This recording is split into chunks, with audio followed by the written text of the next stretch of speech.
Hello everyone, it's Joe. Today I want to talk to you about our upcoming speech, the training and briefing speech. Now, as you can probably already tell from the title alone, the training and briefing speech is more of an informative speech, right? You're not telling a story necessarily, you're not trying to persuade anyone of anything necessarily, besides the fact that this is valuable information that they might want to remember.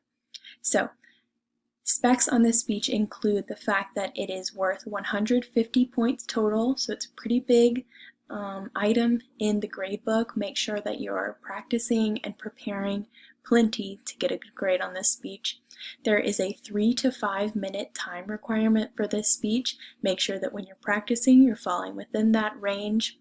There's a real emphasis on ethos, so your reputation and goodwill as a speaker, as well as logos in this speech, which is your logic and rationale that you're using to explain your points.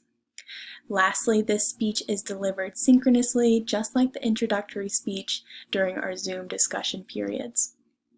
Within this speech, since it is more informative, we're really looking for clear and effective information coming from you.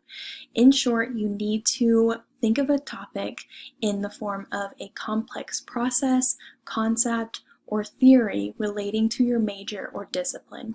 So think back to past classes you've had, or even in high school when you learned about processes that made you think you wanted to major in this certain thing or have a career in this certain area. For example, if you're a nursing student, explain to us the process of inserting an IV or admitting a patient. If you're a psychology student, talk about one of the theories of Sigmund Freud or child psychology.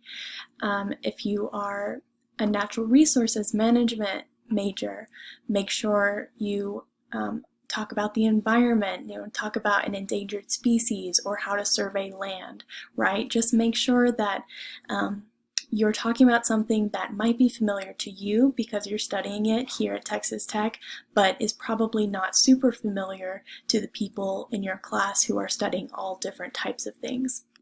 Again, since it's not a persuasive speech per se, we want to be impartial and as unbiased as possible. Within this speech, we want to be taking from 3 outside sources. Each of these sources need to be orally cited within the speech, and also they need to be in APA reference form at the end of your outline.